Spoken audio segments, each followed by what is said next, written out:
it's the madman theory of Donald Trump, is that this is a guy who thinks outside the box, and not just that, he'll actually do it. Yes, he will. He will follow through on the things that he says. That's why Trudeau is meeting with a guy who's not yet in office. It's like, all right, well, now the U.S. means business again. Yep. And the world's on notice. I have a bold prediction. I think by June that we're going to see world peace. And it's the quintessential definition of peace through strength. 100%. And you see meetings like this. You see the meetings with the call with the president of Mexico. You're watching the world line up right now because they know for the next 4 years, there's no free lunch. Yeah, no. There are a lot of people around this country who are asking, wait a minute, who is actually has their hand on the wheel of the government, right? I mean, for months and months and months, people were wondering, because they don't see Joe Biden, because he's not assertive, who's actually in charge? Donald Trump wins, and everybody's like, oh, okay, daddy's home. I don't have to tell you Americans are ready for what's next. Moving beyond the hardships of inflation and economic anxiety towards building a better future for our families. Ensuring greater access to more affordable energy that powers daily lives, reliable energy that fuels innovation and economic growth, and the abundant energy that keeps our nation safer and more secure. It's all within our grasp. We'll do this together, building a brighter future for us, powered by America's oil and natural gas resources. You can learn more about all of this at api.org. Ladies and gentlemen, your attention, please. Just a catching strays over here. You're in for a hell of a show. Keep the faith, hold the line, and own the libs. It's time for our main event. Good Thursday to you. Welcome back to the Ruthless Variety Program. We've added one here on the program. One of our absolute favorites. Somebody who's going to be absolutely zero of an introduction to the Ruthless Faithful. Wesley Hunt, how are you, sir? Family, brothers, friends, Romans, countrymen. It feels so good to be back. You know, I've missed you guys for so long. Guys, it's just been a pleasure to be on this show multiple times. Last time we saw each other was at the convention, correct? Yeah, I think that's right. And that was a whale of a time. That was a whale of a time. And now here we are, back yet again. Look at us. Kindred spirits. Well, you were here back in the day when we were in a conference table with the Postage Stamp TV behind us. That's correct. And we're moving on up like the Jeffersons, brother. This is the Jeffersons. This is the Jeffersons. This is just like the Jeffersons. To the east side. In a deluxe apartment. In the sky. In the sky. Yeah. Exactly. I mean, it's been around black people. I love it. Wesley Hunt, Josh Holmes, Comfortably Smug, Michael Duncan, John Ashbrook, left to right across your radio dial as always. Listen, thanks for joining us. This is always one of our favorite shows. We do a little ride along with Wesley Hunt. We've been known to get off the rails a little. That's what we do. Yeah. It's kind of my job. And I think y'all bring me in every now and again as kind of like the closer. Yeah. You know? And I come in, we throw a few heaters at you, but at the end of the day, we are not going to keep this on the rails. We're going to do the right thing. We're going to do the right thing. For the watcher, for the listener. And Well, let's have a good time. The people demand it. That's what they want. You got to give the people what they want. Provocative. I think the difference, though, Wesley, is like the first time you came in here, you were not that important, and now you're super important. You know, I'm important to some people, but not to my 2-year-old son. Yeah, no, it's the right. You know, I walk in the house, and I've done a hit, and I've been on TV and everything. Walking, he's like, poop. Yeah, right. No, nothing humbles a man more than getting pooped on. That's it. By a 2-year-old. Change my diaper, dog. That's it. You know what time it is. Do your thing, Dad. And I'm like, all of a sudden, I'm not that important anymore, brother. God, it's so true. Your life is the same. Our lives are the same. We're the same life. We're the same lives, but you've been traveling all over hell and gone. The amount of work that you put in to help elect this president is really commendable. Yes, thank you. You were very there much. on day one, which we noted the last time you were in here. Yes. And you've gone through, been a surrogate, done all of the things that somebody who's like really working their tails off to do. Yes. What is the crystal ball that you've brought us? I brought a prop here, sir. Okay. And the reason why I was the first person in the country to endorse President Trump. I remember. You were. And this is the crystal ball that I use. Is this it? It was November 17th, 2022. And I said, President Trump will be our 47th president. And I went out there and did the right thing to support this guy.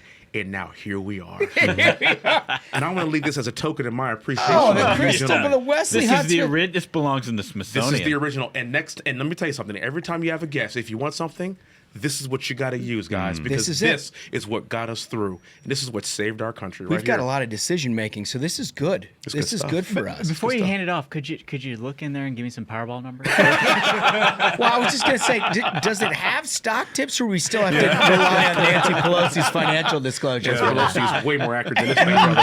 Are you kidding me?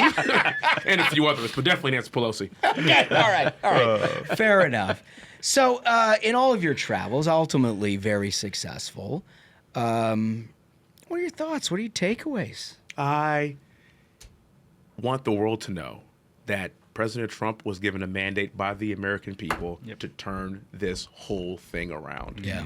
And that night, when I looked up and we had every single swing state that was won. We won the popular vote. It basically was a shot across the bow to let everybody know that America is back. No more shenanigans, no more foolishness. Let's get our country back. And to be a part of that for the past few years was actually pretty cool. Yeah, it had to have been. And a week prior to the election, I got to fly with the president a couple of times, and I've never seen a man more reinvigorated to save this country. Yeah. This dude is 78, 79 years old, and he did not rest. He campaigned every single day. Yeah. At one point, I was like, dude, I cannot keep up with this guy. I'm on the plane passing out, and he's just giving orders and barking orders and getting ready for the next rally, the next rally, the next rally. And I said, this is the kind of person that we need leading the country for the next 4 years to get our country back. And to be a part of it for the past 2 years has been nothing short of phenomenal. It's been an honor, man. It's awesome. I mean, look, his engine is his superpower. Yes, his it is. ability to keep doing that. Like, I remember that, growing up, there was a defensive tackle who played for the Minnesota Vikings, Johnny Randall, Texas guy. Yeah. And they were like, oh, he's 4 inches smaller than everybody else. He's 30 pounds less than everybody else. But he just kept going all the time, and he would just bend reality. Yes. And just make it his. And he was ultimately a Hall of Fame football player. But I think there's some similarities. You look at Trump from the day you endorsed him all the way through. And there was a reality that was set out before him that looked like an impossible thing to crack. And he just sort of bent through sheer force of will the reality of ultimately what became of Election Day. Yes, and when you think about even just like this past year, I mean, we're talking about the Democrats switching out their nominee and then going through that rigmarole. And then then he gets shot. And this is in light of all of the indictments and all the lawsuits that they're going against him. They're trying to take his property, his money, everything away from him. Then you go through the election with Kamala Harris, and then he's this, he's that, he's all these things, and then he comes out victorious in all of this. And the crazy thing for me is this: throughout all that time, we found out that Diddy had 1,000 bottles of baby oil.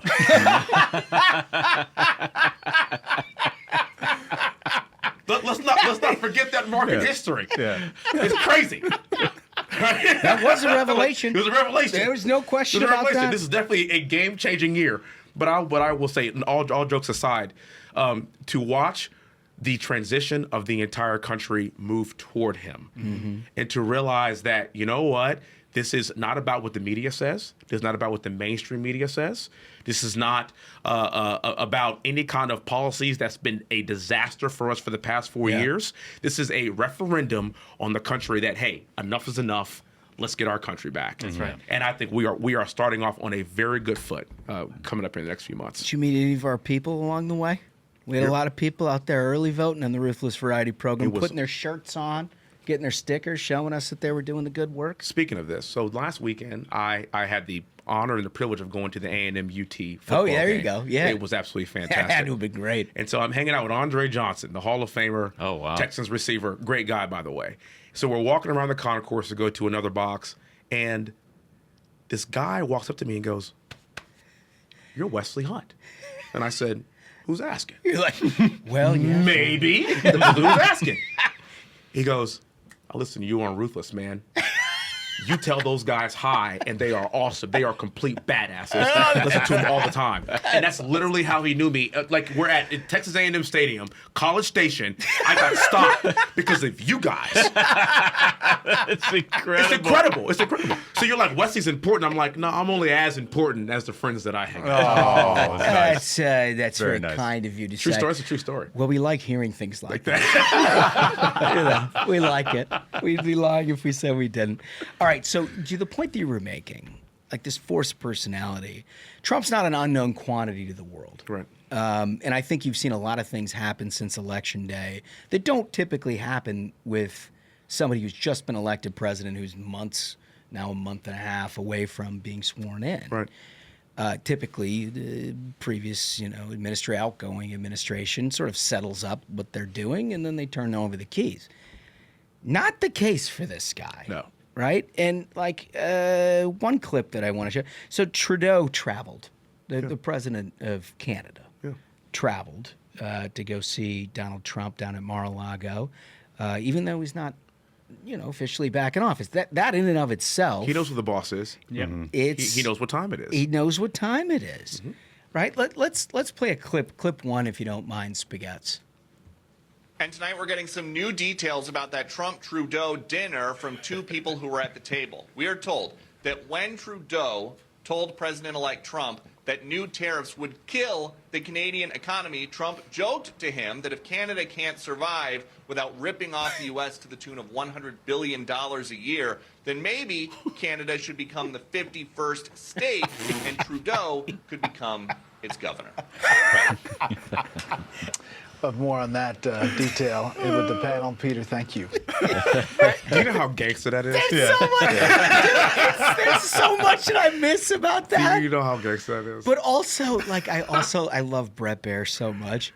That smile. Look at his face. He's That like, wry smile, dude. yeah. Which, he's a news guy, Yes. right? I mean, he does Yes. news, but even news guys are like, we're back. Baby. Yeah, we're so back. We're back. We're back.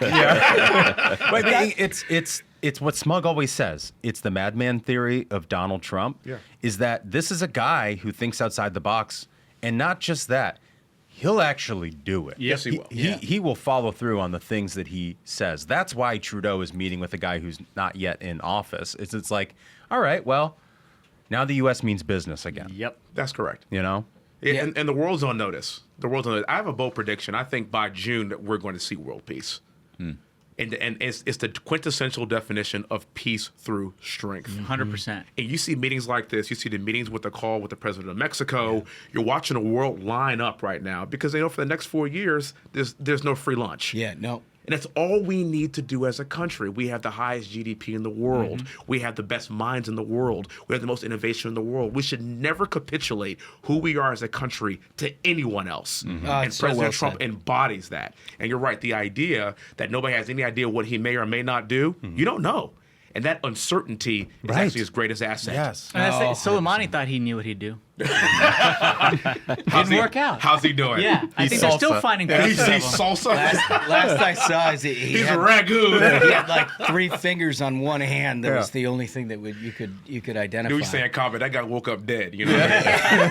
But that's why Trudeau is going down to Florida to offer his services as America's hat. Yeah. That's right. Yes, the old America's Hat Canada Blast. Everybody loves that up north of the border. Growing up in Minnesota, I can tell you, quite popular up there. But listen, we're going to get into all of that, including, hostage implications. Yes. Things that, we need to put a finer point on, stuff that you care about a lot. We're going to get to all of that. Remember, folks, you're getting, all of these Spotify raps. What's the most downloaded podcast of the year? A lot of people have the variety program. And it's number just one, coming in number two. one after another of amazing, the guys. Ruthless Variety program. Keep posting those things. We Tag love to us. see 'em. Tag us on them. We're very vain. And because if we can't have Wesley here every week to talk about how great we are, we need you to help us too. We can change that though, guys. Careful. Careful what you ask for. We'll take you on that. Careful. We'll get to all of it right after this. This holiday season, millions of families across America will rely on credit card rewards to visit their loved ones. So why are D.C. politicians trying to pass a bill that would end credit card rewards, making it more expensive for families to be together? The Durbin-Marshall credit card bill is a big government handout to corporate megastores that makes them more money, but eliminates travel rewards for you. Tell Congress to guard your card, because Americans lose when politicians choose. Learn more at guardyourcard.com. Okay, so picking up where we left off, Axios had this piece, which was interesting because it's true. And I find that noteworthy in and of itself when you see mainstream publications. Rarity. But Trump's shadow presidency clouds Biden's final weeks. No question. Let me read a little intro to this. President-elect Donald Trump's bombastic policy threats, Mar-a-Lago missives, and mere presence have become a driving force in markets and capitals around the world 6 weeks before his inauguration. Only one man occupies the White House, but the norm-busting assertiveness of Trump and his transition team and the rapidly fading relevance of President Biden have given the U.S. something of a two-headed presidency.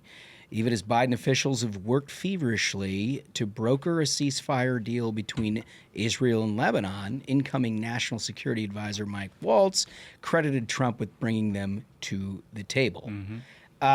No question about it. And then they go on to reference the tweet or the X post that he had about they'll have hell to pay. Yes. And he's talking about the hostages that are still unbelievably in Gaza, in the Middle East crisis that continues despite the fact that it's fallen out of the headlines. Let's put that graphic up, if you wouldn't mind. Graphic 1. So that's his tweet, and what he's talking about. Honestly, I'm not going to read the whole thing, but I'm just going to tell you, this is the only thing that families of hostages have wanted since October 7, when this whole thing went down. The only thing that they wanted was the moral clarity out of a leader in the United States to say, like, no, there's not two sides of this deal. You are terrorists. You've taken innocent people from their home. You return them, or you've got a real problem, and I'm going to assure to it. Yeah, not only did Joe Biden lack that moral clarity in the wake of October 7th, there are a lot of people around this country who are asking, wait a minute, who is actually has their hand on the wheel of the government, right? I mean, for months and months and months, people were wondering, because they don't see Joe Biden, because he's not assertive, who's actually in charge? Donald Trump wins, and everybody's like, oh, okay, daddy's home. We have somebody in charge now, even though he hasn't been sworn in. And this is to your point, Wesley. It's like the guy gets in, we start projecting strength, and the world goes back to normal. This is the language that these people speak in that region. Yeah. I am someone that has deployed to Iraq. I spent 2 years in Saudi Arabia. This is not like the Judeo-Christian background and the champagne problems that we have in our country. When I was stationed in Saudi Arabia back in 2010 through 12, they were still doing public beheadings and public behandings in the Middle East. So the idea that they are going to respond to diplomacy, that's not how that works in that region of the world. And a lot of Americans need to understand that. They respond to the strong man. They respond to the person that's going to say, if you do this, I am going to kill you. And then they have to make a decision. Do I want to die? No. So I will let them go. Yeah. And while that doesn't seem like it's nice and it's sexy, that's how this whole thing works. Yeah, well, there's that great story that you tell about when Donald Trump was negotiating with the Taliban. Yes. Why don't you do it? You do it far better than we could. So I actually heard this originally from Mike Pompeo a few years ago after it got released and declassified. And there was a meeting with the Taliban leadership, and it was Mike Pompeo, President Trump, a translator, and a few others. And the leadership was sitting across from them. And President Trump looked at him and said, hey, look, I want to have a conditions-based withdrawal. Said, okay. Okay, and everybody nodded, they translated. And he said, but if you harm a single American, I'm going to kill you. And the translator's like, huh? And Trump's like, no, tell him. You tell him what I said. That's what I said. Translated, reached in his pocket, and then pulled out a photo of the Taliban leader's home and handed it to him. And the leader said, well, what is this? He goes, you figure it out. That's some gangster And the meeting was over. For the next 18 months, not a single American died. And that is the mantra of President Trump. Yeah. He just wants people to stop dying. Yeah. One of my favorite clips of him was during a scene in Town Hall, and asked him, what side are you on? Are you on the side of the Ukraine, or are you on the side of the Russians? He said, I'm on the side of people not dying. Yeah. And people don't die when America is strong. You don't have to worry about us sending our sons and daughters abroad when America is strong. You don't have to put boots on the ground when America is strong. Yeah, when you don't have That's to the whole prove it, point. it's assumed. Exactly, it's assumed. Yeah. Like you do not want a Moab dropped on your head. Yeah. Yep. No, it's 100% true. He's gotten that from day one. I mean, look, his 4 years are a testament to that. That's it. It's not a theory. Right. We've Yes, already we've seen already it happen seen this. before. Right. You had for the first time probably in living memory for most of the folks listening to the show, absolute calm in the Middle East. Iran was bankrupted. Yes. You know, any terrorist knew, well, if I poke my head out, I'm good as dead. Because Yeah. Trump follows through on it. And he doesn't need to put boots on the ground. He puts a bomb on their head. That's right. Yeah. Yeah, or in the case of al-Baghdadi, you use a dog and a robot and you blow out a wall. Usually you go to the front door. You didn't go to the front door. Crying like a baby. Remember the picture of the Don't dog? cry. Remember that when he put up the picture of the dog? It was the greatest thing. On Hero the dog. Hero dog. That's right. We did a whole segment on that. No, but it's not just in the foreign policy security side of things. I mean, look, this is, again, we're talking about Axios here. Plenty of indications his business-friendly agenda is preemptively powering record highs. Yes. In addition to that, one dynamic more directly connected to Trump's return, Walmart's staggering rollback of diversity, equity, and inclusion initiatives last week. Let's go. A victory for MAGA activists, a victory for the American people. Let's That's not it. say MAGA activists. Like, this is, look, you've been really outspoken on all this stuff, Wesley. Yes, brother. And it is amazing to me how we had like 36 month, it's longer than that, like a 4-year hiatus of our senses here in the United States where like Brown v. Board doesn't mean anything. Yeah, yes. Plessy v. Ferguson is like the law of the land. You know, that all of a sudden we've returned to what you look like is based on your station in life, and we just need to manage these compartments. Yes. And you don't have the American dream as the American people anymore. We just need to make sure that we manage from the federal government who gets to go where. Yeah. And corporate America went along for the ride. Yes. They helped lead the charge. And now all of a sudden they get these election results and it's like, oh shit, I guess nobody wanted that. It's not a good look. Nobody wanted that. Not a good look. And even people like me, because I feel that is, you're putting pity on people of color. I don't want your pity. Right. I want to work hard like everybody else. And I want to be judged based on my merit like everyone else. Y'all hear me talk about my family on this show a lot. You know, my brother, sister, and I all went to West Point before DEI was even a thing. Yeah. And we were black then, too, by the way. The entire time. Still black. The whole time? The whole time.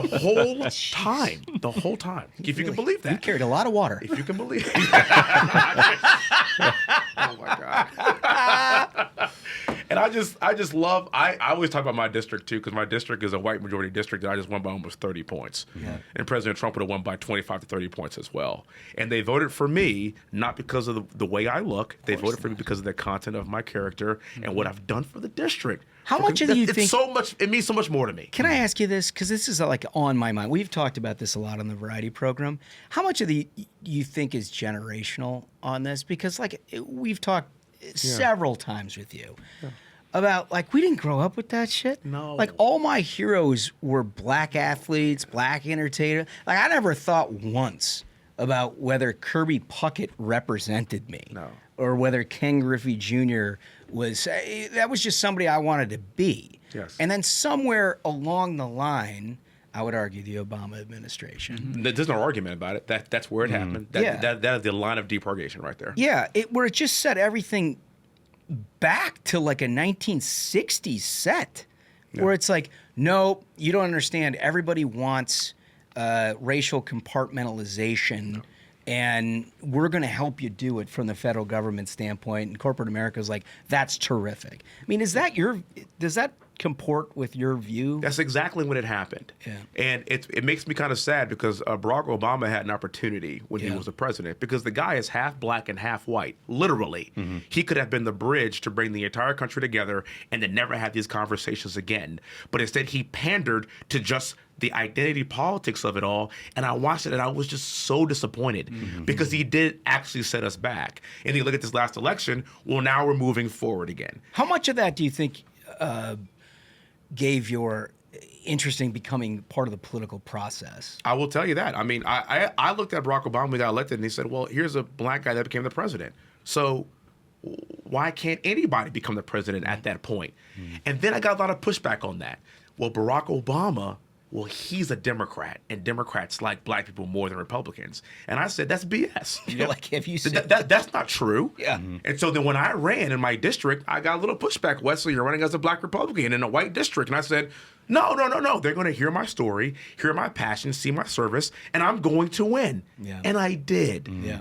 Because I stopped playing those games. And you're right, it is generational. It is. And so many times people push this on their kids about how America used to be, but it's not that way anymore. Doesn't need to be. It doesn't need to be. Yeah. It's not that way. Right. And we grew up in a different era to where we were having these kinds of conversations in middle school and high school. No, like not even a little bit. That's No. why it's so jarring. No. Right? To me, I think what really caused problems is the transition from what we all grew up with of equality to equity. Yes. Making it about Yeah. revenge and division and divide and conquer. And when we discuss this paradigm, like you said, of like, oh, well, Democrats are actually, they like people of color, and Republicans only like white people. And then you look at the way that they've crucified Clarence Thomas, who's probably, in my mind, may be the most inspirational living American right now. He's amazing. He's amazing. Yeah. No question. No question. But it's like, no, he doesn't believe in the stuff that is a requirement Right. to be a hero in this country. And so, like, the whole resetting of history and everything that we've dealt with in schools and everything else, it's been a disillusioning for people of a certain age. Yes. In this country. And they, when they did the Black History Museum, they left him out of it originally. Isn't that unbelievable? That's unbelievable. Like, that's not Black history. How would you ever think to do that? I don't care what party he's affiliated with. That is absolutely, that's not just Black history. That's American Right. history. Which and it's the is, progress of America. And that's the whole point. It's American history. Yes. And that's the stuff that we grew up with. Yeah. It's all American history. And you ought to know everything about it. But it's just been so unbelievable. It's just delightful to see the huge gains amongst black Americans that Donald Trump 1 in 3 had. black men voted for President Trump in Texas. How about that shit? When I take full credit for that. Yeah. Just kidding. I don't. We just walk in neighborhoods like, hey, dude. Yo, y'all know what time it is. I was just like go to the barbershop and be like, yo, you good? Okay, we good. Yeah, I ain't have to say anything anymore, man. But the truth is, like, it became pretty obvious. And you could see, like, even it broke beyond racial confinements of where narratives are. Pop culture. And it got into pop culture. And, like, where I really have had a lot of fun over the last couple of weeks is seeing it break into locker rooms. Oh, yeah. In, like, professional and college sports and whatnot. The Trump dance. Which is- Johnny Balls Jones do the Trump dance. Which is typically, for a Republican, like an impossible place to crack, Only- right? Where only everybody, Trump. like, you got a Yeah. combination between your sort of left of center athlete that's more than happy to talk about everything and, like, be heaped praise upon LeBron style. Or you get the people who are like, Republicans buy shoes too. So I'm just not going to talk about it. That's why he's the GOAT. But And then, Yeah, dude, he is the 100%. GOAT. He is the GOAT. I mean, Jordan, by the way, not Yeah. LeBron. Yeah. Okay. Yeah, no, we could go for a whole show. But I want to ask you, Wesley. Yeah. You mentioned Johnny Bones Jones. Yeah. You actually met that guy, right? Yes, I did.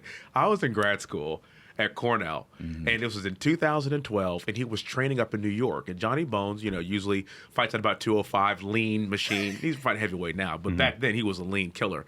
But I walk into a bar with a good friend of mine. Did you look like you do now? I looked better than I think. Do you think he perceived you as a potential threat? Not at all, actually. But I tell you, wait till I get to the story. I get to the story. It's walking through the bar, and Johnny Bones Jones is behind the bar serving drinks. Now, this is Ithaca, New York. There's like 0 black people. Yeah, I was just gonna say the whitest place on 0. earth. Cornell's like, especially 10, 15 years ago. So I walk into the bar, and Johnny Bones looks up, standing behind the bar, and he goes, "Black people!" At the bar. Like, this is hilarious. And so I look around, I'm like, who is that? And I'm like, yo, that is Johnny Bones Jones. He goes, "Have a drink with me." And I'm not going to tell him no. No. Because he's Johnny Bones Jones. Most dangerous living man. Alive. Yeah. Walk back, end up having a fun time, great time with him, party with him for a while in Ithaca, New York. That is my Johnny way. Bones Jones. Do you keep in touch with him at all? Not at all. No? That's the last time So I you saw had or to heard laugh from him. when you saw him, like, Oh, I died laughing, man. I was like, he's back. yeah? I mean, He's back. He's He's had a crazy story, but he's back, and he is the most dangerous man alive. It's amazing for so many years. I mean, that's a long time to keep it up. Yes, it is. Yes, it is. It really is. He's That's been a great through a story. lot. It's been a That's roller coaster. Great story. You want some variety? I would love some. So you know how we feel about Disney adults? I can only imagine. You know, like you're It's the way I feel about them. like you're a couple years from having to be forced upon 2 Disney, years. but, 2 years away. Yeah, but it's like a rite of passage for a parent. Like you're gonna have to go eat that sack of shit Yeah. at some point. It's gonna be terrible. Right? You got to do what you got gonna be to do. terrible. Like, hopefully, you'll still be powerful enough where you're like, I could skip some of the lines. Some of the lines. But still, yeah. nevertheless. But you never know. So, but listen to this. Exiled from this is from the Wall Street Journal. So it's a reputable publication. Yeah, good one. Usually we get these things from like Study Finds or something like that. This is Wall Street Journal. Exiled from the happiest place on earth, Disney diehards now settle for mini golf and bowling. For the better part of a decade, social clubs were a near constant weekend presence at the company's 2 Southern California theme parks, Disneyland and Disney California Adventure. Yeah. There were more than 700 active social clubs in California at one point. Oh, Jesus Christ. Holy shit. According to club organizers, with names that riffed on the company's history, so they named these things after a whole bunch of like Disney stuff. Oh, yeah. But I think the takeaway here is there used to be perhaps hundreds of clubs of adults that used to just go to Disney World well aware. and Disneyland and all of that stuff. This is the crazy part. It's saying that it's not like they have the kids with them. no, They it's just go them. themselves. They get dressed up at everything. They're It- just it's not taking kids. No, no, no. listen. It's They'd quote spend adults. It's adults. they'd that- spend that just hang out hours there. eating, drinking, taking selfies, staging ride takeovers. Standing in line in front of your children. In which, that's exactly All what's adults. happening. Yeah. That's what's happening. In which members fill an entire boat on the Pirates of the Caribbean ride on every seat. All adults, no kids. They don't have their kids with them. I mean, I'm calling the cops. That's the thing. Maybe I'm calling the cops. So strange. maybe you sink the boat. I think that's right. Like, I think. Well, you know they're all liberals. So. Well, how do you? Have you ever met a Disney adult? Me personally? Yeah. I don't hang around those vagrants. I don't think I've ever kidding met me? one of these people. Have you guys met one of these I people? will tell you, I came into contact with one. Oh, you For did? real? This sounds I like did. a COVID I experience. did. We took our kids to Disney World, and we were checking into the Animal Kingdom, and I had my daughter, who was maybe like 5 years old at the time. She was trying to swipe her band, and some gray-haired dude pushed her to the side Come on. and swiped his band and like was on his way in. No way. I couldn't believe it. Pushed your child aside. I couldn't believe it. I was thinking, wait a minute, is he like a grandfather and his kid's choking or something on No. a donut? Like, no. He walked right through and met up with a bunch of other adults. Gray hair. I mean, And as That we is used to so say, bizarre. I mean, I was dumbstruck. It's a mental illness. It is.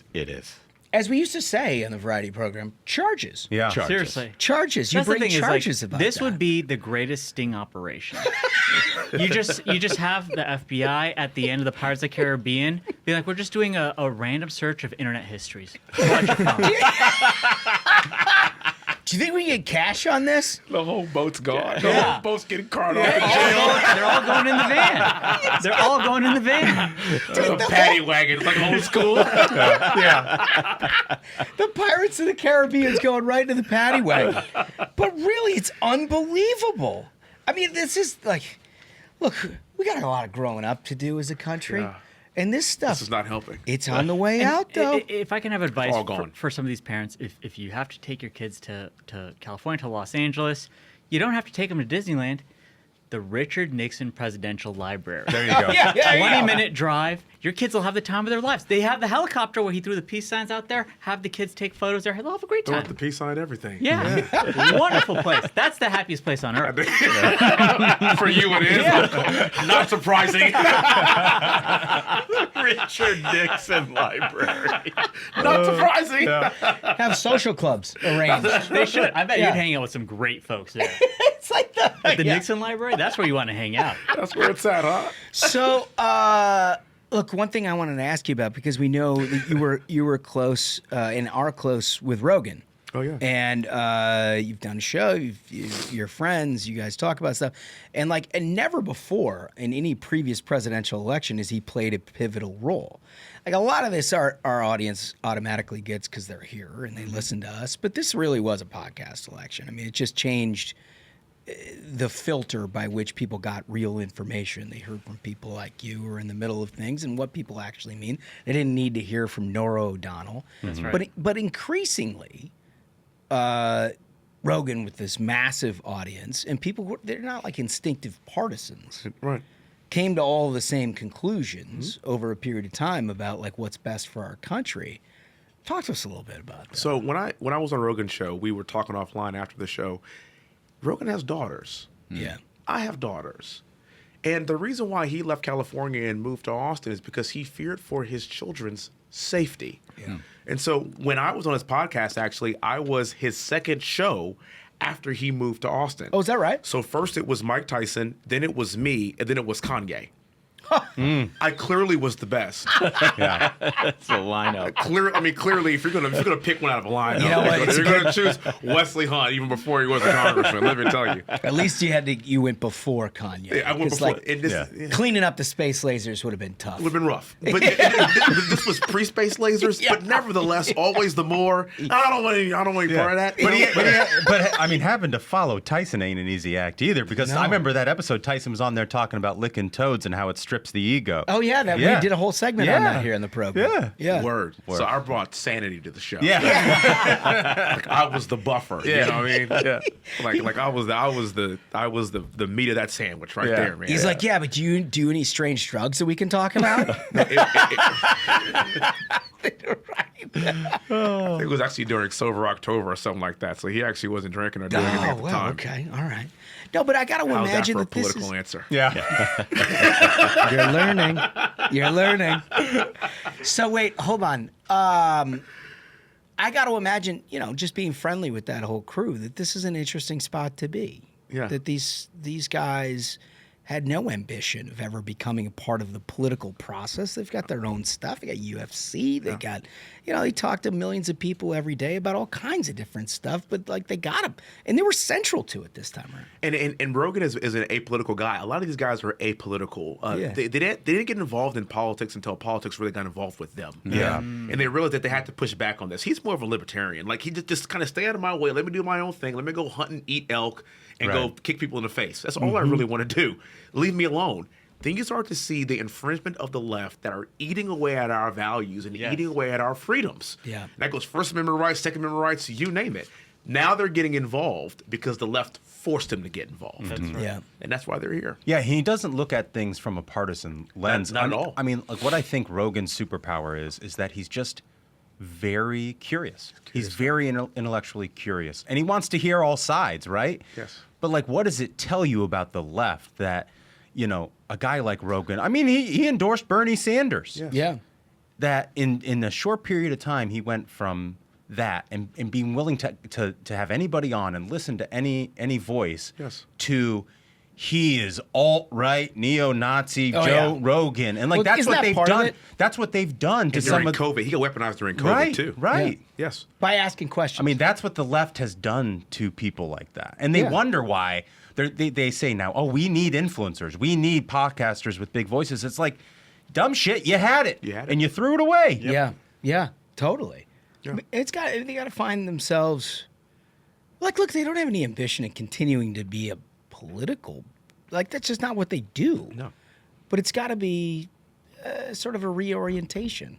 And I imagine in the political business, it's interesting in that you can have different conversations. Like, look, you're not here to talk about like, hey, what are you going to do on tax reconciliation? That's not why I came. That's not what No, I mean, but you would never come here to do that. Let's be real here. But like that, but now that's the thing is that people are gathering here for Ruthless, for Rogan, for Megyn Kelly, to have a real conversation with people. We're regular people. To understand you're a real person, you're going to make decisions on their behalf that are based in, I don't know, reality. Yes.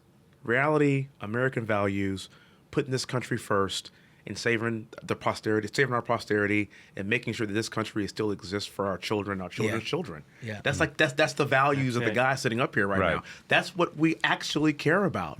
Yeah. And also, we want cool kids. Yeah. I want regular cool kids that don't feel like they have to get canceled. And I'm a military guy too, so I mean, off-color jokes, having a good time, being human, being vulnerable is a part of all that. Totally. Not getting canceled because you're a little bit on the edge. No, we want to keep that because that's the innovative mindset of America. Right. That's it. That's what we were founded on. Yes. Hey, God, this guy just gets it. He gets it. Yeah. This guy gets it. All right, so we've got a number of different things we're going to get to with Wesley right after this. All right, so I just got to point out that my friends at Americans for Prosperity made a huge difference this year. AFP volunteers made millions of voter contacts, which is absolutely mind-blowing. They are the largest, most effective ground game operation in the country to defend and advance the conservative movement. But now that the election is behind us, the hard work of turning electoral victory into policy wins begins. And the grassroots army with Americans for Prosperity will again be in the thick of it. We have an incredible opportunity next year to get the country back on track, but it means we're all going to have to roll up our sleeves and get to work. If you're ready to join a winning team making a difference across the country, check out my friends at AFP, and you can learn more at americansforprosperity.org. All right, so we touched on this on the top of the show about the Trudeau meeting. Yes. Where he was like, hey, stop shaking us down for 100B or you're going to be the 51st state. And also, I love that it's a state. Straight up, though. It's also a landmass larger than the United States. No. State. Right. All of a sudden, "Oh Canada" will just be a state motto. Like Ohio, the heart of it. Right.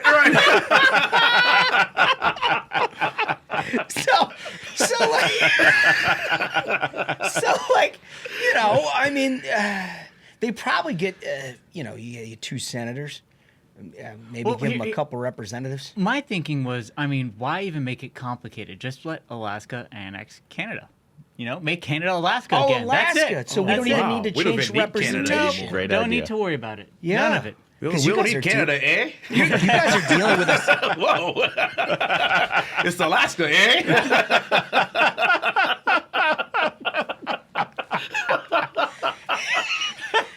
You got pretty tough politics down there. Hey, you probably just knock teeth out and take names. It's crazy. I mean, you guys are dealing with a pretty thin representation in the House of Representatives, a very thin majority. Yeah, we are. We're fighting that right now. The Canada thing notwithstanding, like if we took that over, we probably need to give them one.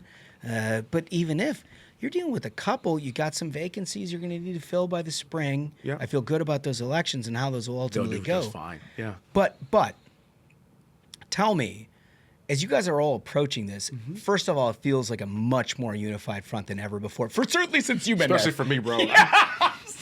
Dude, I've been here for 2 years. It's like dog years. Like 16 after that first week in Congress for me. I remember 16 votes. Like he came in not far after that first huge speaker fight where he was like, "What the fuck? This is crazy." Why am I doing this? I'm on the House floor rocking back and forth. And people are like, "It's not usually like this. It gets better, I promise. It gets better, I promise." I'm like, I don't want it anymore. I don't want to do it anymore. 2 years away from his election, everybody's like, "Please run. Please run. Can you please run again?" But now it feels like a unified front, and you've got House and Senate Republicans that are all very much enthusiastic about trying to get the president's agenda done. Agreed. How much look, I know the president is extremely focused on hitting the ground very hard and getting as much done as quickly as he can. But there's also the obvious machinations of Congress, like for expectation setting. Clearly, the Senate's going to work through nominees, try to pull through as many cabinet. That's why he nominated so many people so early as well. Yeah. Try to get these nominees through. Yep, all that stuff. But in the House, you guys are going to be working on trying to build the basic building blocks of his economic agenda, his energy agenda, his border agenda, all the things that he ran and won on. Like, what are we thinking in terms of a timeline? Like, I know you guys are going to put everything together as fast as you can, but I want to be realistic because there's a whole bunch of people who listen to this show who don't do this for a living, and they don't understand why you can't just show up on day one, up or down stuff, and there's processes in place. Like, realistically, it's going to take much of this first year to get a lot of these building blocks in place, correct? So 2 things. It's going to take most of this year, and keep in mind the midterms are coming. And traditionally speaking, we don't keep the House. No, stranger things have happened, but we have 2 years that's been given to us by the American public. This is the mandate. Yeah. Mm-hmm. We have all 3 right now. Doesn't happen very often. And so we have to get to work on day one. I also want to talk about this. This is more macro.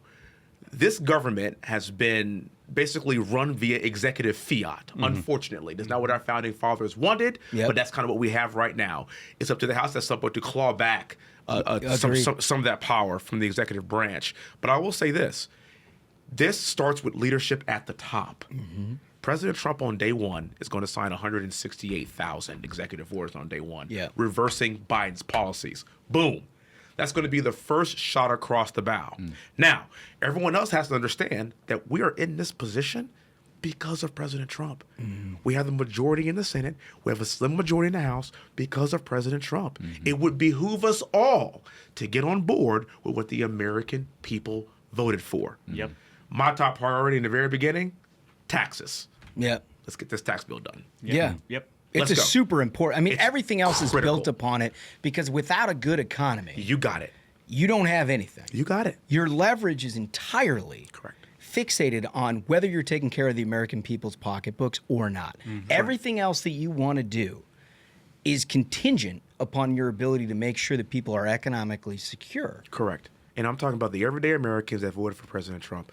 So the TCJA, we have to expand these tax cuts. We have to keep them going in perpetuity and codify this thing. And the reason why is because of this. People just can't afford to buy groceries and gas. This is actually real. Inflation has crushed the middle class home. This is why President Trump got. That's why he's here. This is why he did so well. This is why he did so well. So, look, if we ignore that, we're gonna have a really rough midterm. If we adhere to that, then we're going to do just fine in the midterms. But it's up to us. It feels good, though. It feels much better than it did 2 years ago. From everyone is like, no, we're all committed to this. You know, it feels so much better now than they did a couple of years ago. I remember being in the conference meeting during the McCarthy saga in the very beginning, and I mean, we didn't have the votes getting out of Congress. Getting out of conference. Like the first conference vote, Johnson's running unopposed. President Trump is supporting Johnson. Everyone's like, yeah, hey, hurrah, hurrah. I'm like, this is how it was supposed to go a couple of years ago? I have PTSD because I could have avoided all that 2 years ago. This is how it's supposed to go? Yes. Especially when we're given a mandate by the American people. Well, it's like a locker room, right? And a locker room's better when the team is winning. You got it. Always better. And everybody feels united. And you have the opportunity. Here's what guys like Wesley get. And I think Speaker Johnson gets. I think Senator Thune gets, majority leader there. Is that when everybody's feeling good, you then have the opportunity to actually anchor in the ties that bind and get the stuff done that you need to. You are correct. People aren't looking for a reason. You are correct. Right? People are looking for a reason to be happy. They're looking for a reason to do the things they ran on, for a reason to support President Trump's agenda. Correct. And like what the American people ultimately wanted. That is that time. That is now. It is now. Now, we cannot pull a Jameis Winston and go out here and throw 2 pick sixes. 2 pick sixes. And then pray to God. Pray to God. Pray to God. That's like, God to deliver me from pick sixes. That was the best line. It was the best line. It's just classic. Famous Jameis is an American legend. It's the best. How can you not root for that guy? You have to. He's funny and doesn't even know it, man. So we can't pull a Jameis Winston. Right. No pick sixes for the Republican Party. No pick sixes. May God deliver us from the pick sixes. No question about it. Listen, Wesley, you are the absolute best. I can't thank you enough for spending as much time as you have with us. Thank you. We have a question we always do for our audience that I think you'll appreciate. Shoot. It's on the Canada front that we just discussed. Let's go. So, I mean, look, if we did take over Canada and we made it a state, or, maybe even the Alaska thing we had to, what would you name it? Texas. We can call it Cold Texas. Next question. North Texas. Yeah. Next question. The best part about the question is it assumes it's not Canada. Right. Didn't even cross my mind. Anyway, I can't thank you enough. We're going to get to your questions from last week right after this. Thank you, brother. Good seeing y'all, man. Thank you. Yeah. Y'all the best. We want to thank our great sponsor, Lumen. And I know this is something that all of us have explored. It is a fascinating invention to sort of help. And, look at the sveltness going on. You almost wouldn't think that this crew abused their bodies as badly as they do. Well, we abuse our bodies, which is all the more reason why we need to treat our bodies right when we can. And that's where Lumen comes in. Treat it like a temple, Michael. I try. Absolutely. So what is Lumen? Lumen is the first handheld metabolic coach. It's a device that measures your metabolism through your breath, right, Smug? That's right. And it's so easy to use. I can't tell you enough. All you do is you wake up in the morning, you pop the cap off, you breathe in, you breathe out, and then Lumen does the rest of the work. It's literally as easy as just taking a breath. Lumen does the rest. It doesn't tell you this is your HRV and then walk away like a lot of these devices. It says, here's what your body's doing. Right now, it's either burning fat or it's burning carbohydrates. And now here's what you do. It doesn't just give you information, it gives you a plan. So you don't even have to think about it. That's amazing. Yeah, and the thing I always wonder about information is what is the credibility of the person delivering it? You know that it's credible from Lumen because the whole set of technology was concocted by PhD scientists. Yeah, and I mean, this time of year around the holidays, it's hard to eat right. Yeah. And you overindulge and you're going to Christmas parties and things like that. Maybe you have a couple of pops. So it's nice to have something that can help you stay on track so you can make smart eating decisions when you can. Or maybe if you have more than a couple of pops. A lot of pops. Yeah. That's when Lumen's, it really proves its worth.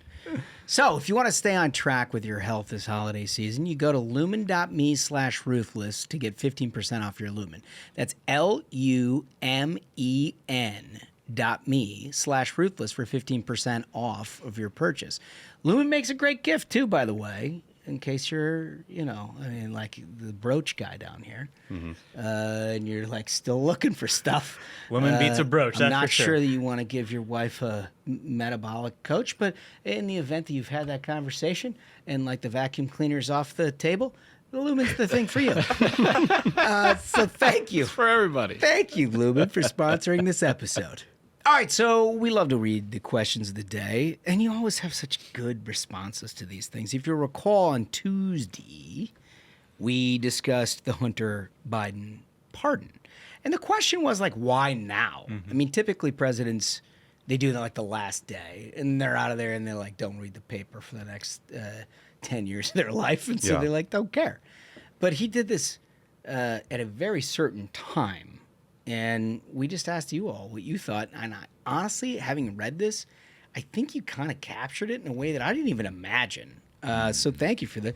To do this, you got to like and subscribe. Yep. Like and subscribe. That's how everybody gets to know the Variety Program. It's also how we read your comments. And to do that, we always start with a voice. So the first one comes from Daniel Reed, and great friend of the program, Daniel Reed. And Daniel writes, why did Joe pardon now? Many reasons. 1, practical. He's off on a junket in Africa. Minimal press. 2, norms. All. Politics ends at the water's edge. Hopes not to get asked about it too much. 3, personal. He loves his son and hates his party. That's a good take. That is good. 4, political. If he did it on 120, Fallout could crowd out potential Trump crises. Drop it now, and it can't bump an anti-Trump story then. Ooh, God, this guy, Daniel's always been very thoughtful. This stuff, there's things here. He's got number 5, the kicker. Health, the real reason. So that Joe and Hunter would shut up about it. It's a mental health. It is. Yeah. A mental health issue. Do you you think perhaps Jill or Hunter have Joe breathing into a lumen-like device every morning to make sure he still has a metabolism. Can you imagine? Like taking a pulse real quick just to make sure he can get this I pardon bet done. Hunter was on pins and needles bet. every morning. Every morning at Thanksgiving, he's like just waiting outside of Dad's room. Yeah. Wake up, Dad. Hey, Dad. Dad, what's your resting heart rate? Wake up. He's probably got him an Apple Watch, Yeah. so that he can dial into it and just wake up in the middle of the night and double check that the heartbeat's still moving. He's hacked his health metrics.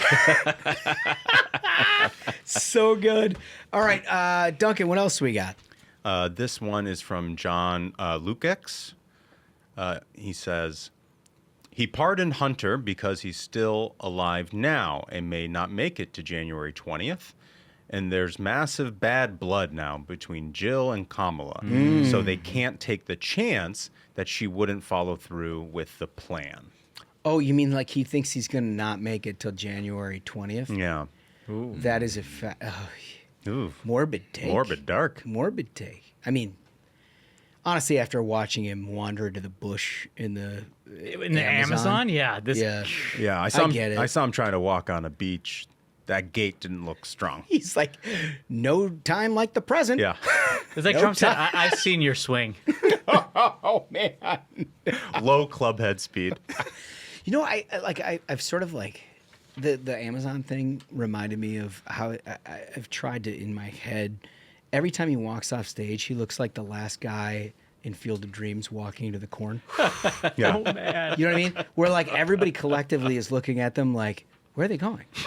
And then all of a sudden he just vanishes, and you're like, oh, okay, must be something I don't know. Right. It's just it's elderly. It's elderly behavior, and that's what we have for President of the United States. What do we have for comment 3? Comment 3 comes from Jan Hull. They write, hey, fellas, for starters, anyone who demonstrates the narcissistic qualities Joe Biden displays, there is no love involved in this decision. He did this because he could, and no one can stop him. Why did he do it when he did? I think Jill took his bottle of little blue pills Oh my and God. refused to give them back until he pardoned Hunter. Wait, hold on. There's a lot there. Can we unpack that for a second? Is there more? Are there? My question is, who will be next? I mean, are we sure those aren't Hunter's bottle? I mean, Well, I mean, hold on. The idea that a man I like don't Joe wanna think Biden about has that. little blue pills, I think, is more than most of us can I don't even wrap wanna our think minds about it. around. Yeah, nothing I want to wrap my head around. That feels dangerous for It a man does. in his condition. It feels like there's, I mean, that is an explosive situation for more reasons than one. Thank you, Jan, for that horrific mental image. Thank you for ruining the mental headspace of the variety program. So we must play a game. Yes. Yeah. Let's play a play a game. game. And Let's we've play a been game. looking forward to this just with all the takes, in the last week. King of the Hill. We got to do it today. It's going to be fantastic. It's so good in a post-election environment because Yeah. they've already been broken. Recall, if you're a new listener to the program, that this is something where you've got people who position themselves as Republicans or conservatives. They usually are both for the whole entirety of their career, and Trump broke them. Yes. And not only did they start, just by opposing Trump, but then they reversed every one of their previously held beliefs that they masqueraded like as paid people to run campaigns and contributorships and write op-eds, and like they made a living for the bulk of their lives supporting quote unquote conservative causes. And like Trump broke them to the point where they're just absolutely crazy. And so really, if you think about King of the Hill, the way to think about it is this is a mental health crisis that Right. we're discussing in front of you. Yeah, it's 2 contestants. It's 3 rounds. The best take is actually the worst take. That's right. Yeah. And that's the one that wins. And that's the one that wins. Yeah. So I'm bailiff. Yeah, I'm judge, and we have our 2 contestants. We Here, started the first 2 years with you being judge, so this feels like a a return to norms. return to norm. I'm a bailiff. I run a tough court. I run a tough you court. don't actually run the court; the judge does. But Well, no, I do, but I do. In my case, I do. And My contestant this week is the reigning champion, Sherry Jacobus. nice. it's almost a cheat code in this environment to have Sharon Masheri. Well, we'll find out.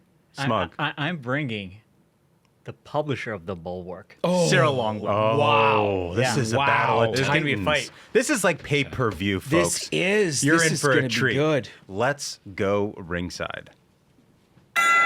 Ladies and gentlemen, your attention, please.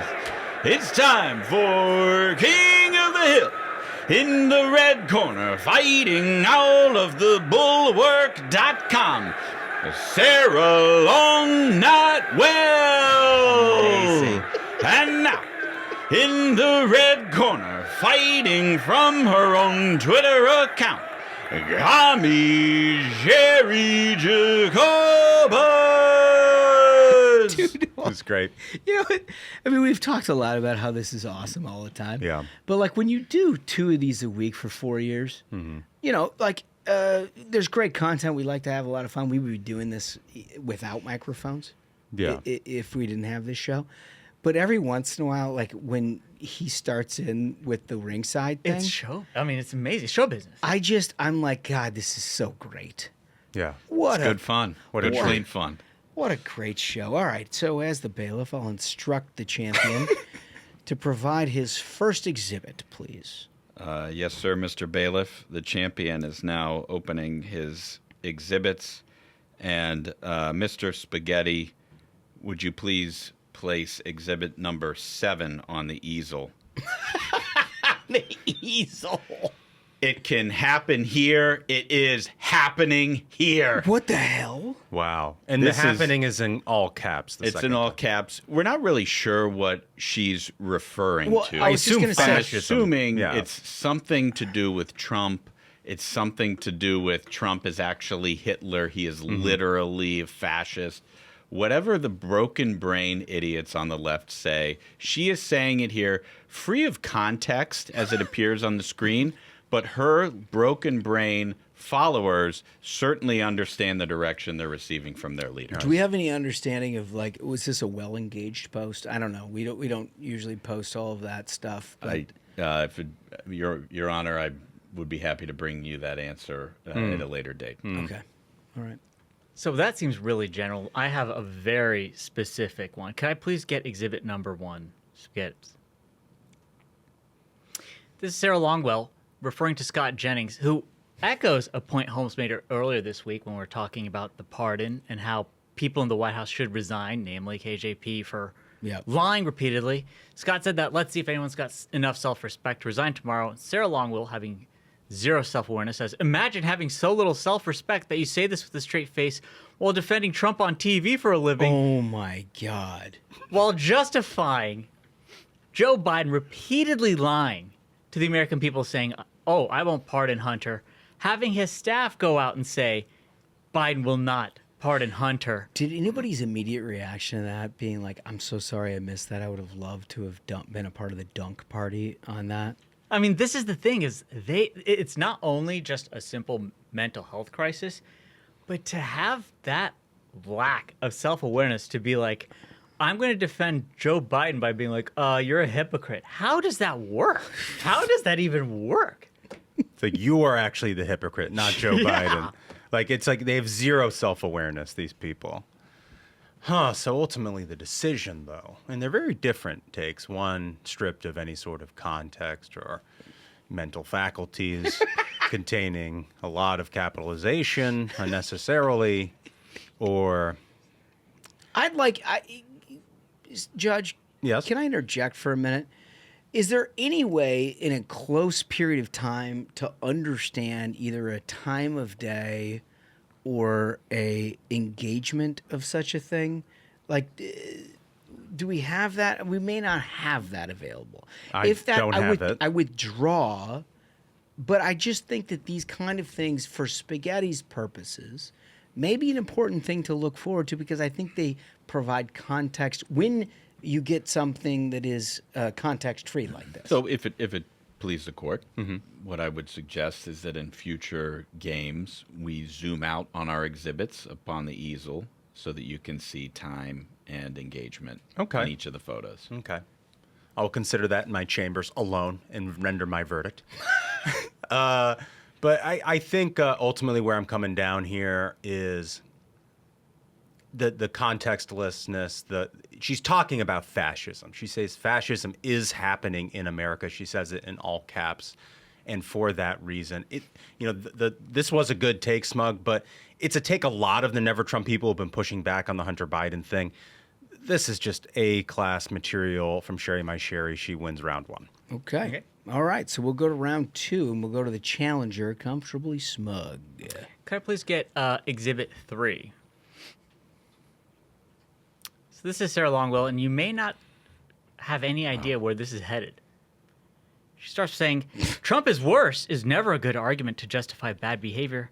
Yes, Trump's horrible. That's why we oppose him. In fact, the worse Trump is, the more important it is to #resist. Oh, my God. You got conservatives no going way. #resist. No Doing way. anything that resembles Trump's conduct. Biden knows it's wrong. That's why he committed over and over to not doing it. So you think you know where this is headed. It's like, yeah, Biden is kind of an asshole. No. It doesn't make him the same as Trump. It doesn't erase how singularly corrupt Trump's current appointments are. It's simply wrong, and we should say so, lest we forget that right and wrong still exist, and awareness of it matters in our president.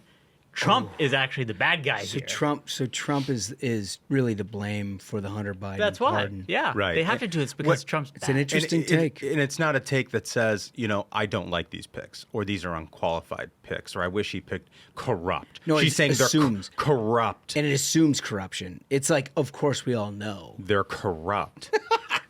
Which is like the one thing nobody's accused any None of them. being.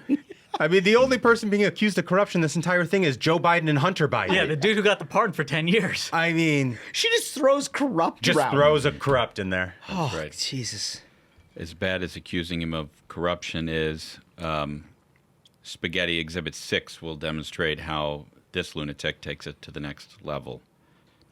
Trump can't wait to drag a critic into the streets Oh, my and God. have, quote, his military shoot No, them for all to jeez. see. Cash, Bannon, Stone, Flynn standing with him, approving the firing squad. Okay, that's Yeah. So this is a 2-round knockout. that's it. Sorry, Smug. Sorry, he kept a nuke in his pocket to round 2. I mean, wow. I really wish T-Rec would continue. He's kind of fallen off a little bit. But, I would like to weigh that against all of the nuclear bombs. That might be the hottest take. That might be the hottest. That's Sorbamba. That is unfrickin' real. Yeah. I wish I had that imagination. I wish Project 2025 had that imagination. Oh my God. My Have God. his military shoot them for all to see. And I love that she throws Bannon, Stone, and Flynn in there just to keep, it's got to be like maybe a algorithm Yeah. piece of it. She was a Republican. She was a Republican at one point. My God. What an amazing deal. Well, not surprisingly, Sherry Masheri. Yeah. Reigning champion. Judge had an easy decision on Yeah, this one. I mean, that's a fair one. You Yeah. cannot argue with An that easy one. decision on this one. All right, so remember our question of the day. If Trump decides that $100 billion that we're getting ripped off of by Canada is not going to be settled, he's considering making Canada our 51st state. Mm-hmm. And if he does that, what would you name it? Great That's our question. question of the day. What would you name Canada? Land of syrup and poutine. Walleye. There you go. Something maybe muscalunge. Yeah. Stanley Cup runners-up. Oh, man, that hits at the heart. Special shout out to all of our listeners up in Alberta. We got a nice. We do have a good crew Yeah. of Alberta Oh, yeah. listeners, and I'm sorry that we're having to do this to you because I know you take a lot of pride in your country, but it is what it is. It is what it is. Just some goofs. Yep, just some goose. We're having fun. That's what we do in the variety program. Remember, like and subscribe. That's how everybody gets to see this thing. That's how we read your stuff. And check out our new merch while you're there. Yeah. Do we still have? We talked about in this episode the charges. I think those are still in the store. Yeah. And what's the URL for that?